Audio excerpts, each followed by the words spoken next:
Bonjour, très heureuse de vous savoir nombreux à nous suivre dans cette nouvel épisode. Le 20 mars, le CIO a fait donc sa révolution. Pour la première fois, une femme et une Africaine a été élue présidente du Comité international olympique. Il s'agit donc de Christy Coventry, originaire de Zimbabwe. Et puis, quelques jours après son élection, elle a dû retrouver son pays natal, le Zimbabwe, où son succès a été célébré avec immense fierté nationale. Nous vous laissons découvrir les images de cet événement. Christy Coventry a été accueillie en grande pompe dimanche dans son pays natal, le Zimbabwe, après son élection en tant que 10e présidente du Comité international olympique. À 41 ans, elle devient la première femme à occuper ce poste dans l'histoire de l'institution, après avoir surpassé 6 autres candidats.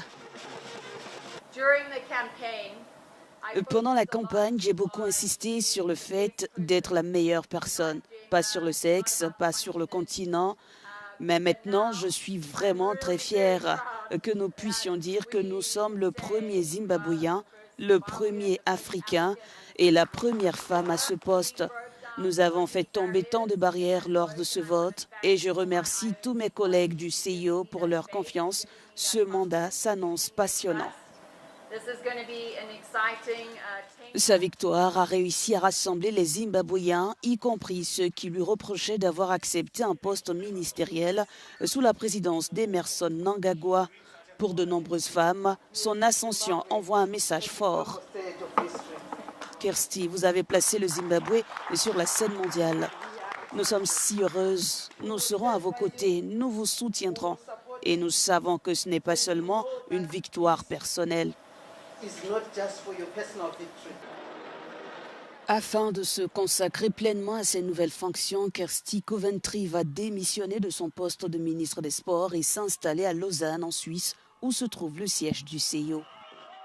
4 femmes de pays différents ont partagé leur expérience et les défis auxquels elles font face au quotidien, tels que les préjugés, réseaux limités et difficultés financières. Cependant, elles ont eu l'opportunité d'être sélectionnées dans le programme She Wins Africa, une initiative qui leur offre de nouvelles perspectives sur la scène financière internationale. Écoutons leurs propos. Une plateforme digitale de financement des PME basée au Cameroun. To the transition towards electromobility. AfriWell permet de connecter les patients qui sont basés au Congo ou partout en Afrique avec des spécialistes de la santé sur place ainsi qu'à l'international. I began the business Onion Doctor to help other smallholder onion farmers make profit out of onion production. C'est quoi votre plus gros challenge en tant que femme qui entreprend en Afrique? Rencontrer des investisseurs qui me disent ça va être difficile de pouvoir investir dans cette entreprise. On ne peut pas investir parce que tu es une femme, parce que tu es célibataire, parce que tu n'as pas de co-founder et en réalité il y a un risque sur ta personne. And being women entrepreneur in Africa itself now is even harder because again, it's a very male-dominant society, and so we struggle sometimes to make our voices heard. En tant que femme africaine, c'est beaucoup plus difficile de lever des fonds. C'est vraiment le côté convaincre les financiers de financer une femme noire africaine avec une start-up en Afrique. C'est beaucoup plus demanding. Ok, mais comment vous arrivez à tout gérer?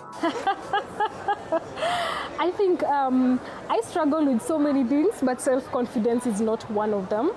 So I know my stuff, and also knowing what you do gives you a lot of confidence as well. On ne peut pas tout faire. Il faut s'entourer de la bonne équipe, de la Dream Team, des personnes sur lesquelles on peut compter, des personnes qui partagent les mêmes valeurs. I just think that there are many things that we are responsible for, whether being in our personal life or professional life. And so it becomes a question of creating this balance between both and be able to dedicate proper time to the family, proper time to work, and proper time to develop new ideas. Just give 100% of whatever I'm doing at that point. So if I'm having family time, I just give it 100%. You call me when I'm having family time, I will not do a lot of business. When I'm out doing business work, I give it 100%. Il y a des jours avec, il y a des jours sans aussi. Il faut pouvoir célébrer les small wins, mais aussi accepter les jours où on n'est pas 100% au top de notre forme et ces jours-là, faire simplement ce qu'on peut faire. Le point commun entre ces 4 femmes, c'est qu'elles font toutes partie du programme She Wins Africa de IFC. Au Congo-Kinshasa, le 26 mars, une exposition signature a lieu à l'espace culturel Bakeli dédié à la célébration de la femme congolaise. Cette rencontre a mis en lumière le talent des femmes, leur savoir-faire, mais aussi leur personnalité. Et puis, dimanche 30 mars à Goma, le groupe motivé par l'essentiel ont organisé une convention à l'église 5e CBC Seigneur sous le thème « J'ai une grande destinée ».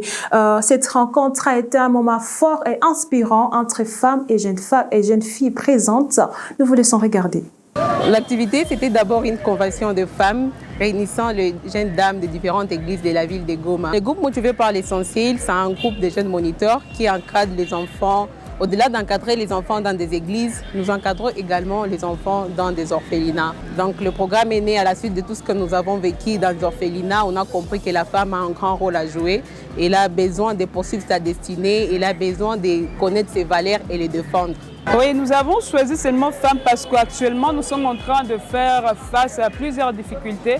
Dans ce monde actuel, il y a plus les femmes par rapport aux hommes, plus les femmes qui se sous-estiment dans plusieurs choses, dans plusieurs domaines. Alors nous avons voulu prendre cette assise avec elles pour essayer de leur montrer leurs valeurs. L'essentiel de ce que j'ai retenu aujourd'hui, d'abord se résume dans un verset de Romains qui dit ceci: ne vous conformez pas au siècle présent, mais soyez transformés par le renouvellement de l'intelligence.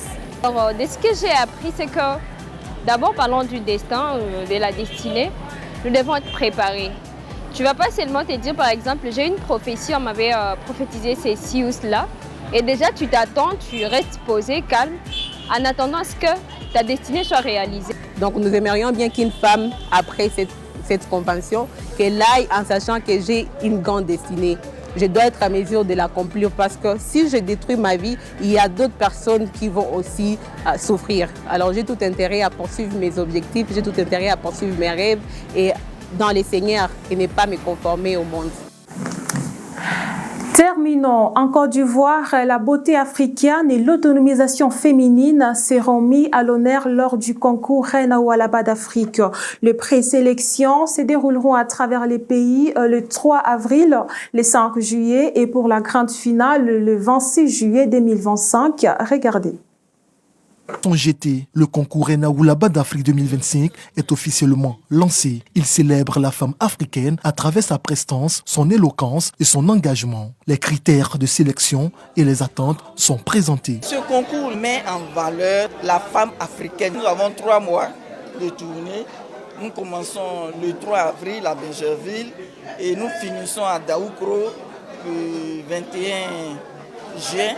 Et puis après, nous faisons la mise au vert et puis le 28 juillet, nous avons la finale au Palais de la Culture. Ce concours met aussi en avant la culture, l'expression et l'implication sociale des candidates. Je suis venue me présenter. Ça m'a permis vraiment de m'extérioriser parce que j'avais peur des micros, j'avais peur vraiment. Maintenant, je peux parler en public.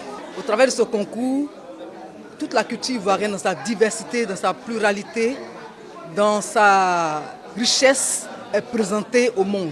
Mais au-delà, on a aussi la question aussi de la promotion de notre patrimoine vestimentaire. Cette année, 16 candidates sont en lice pour la couronne. Madame, Messieurs, merci. Je vous dis à très bientôt pour un nouvel épisode, toujours dans UJNL Actu.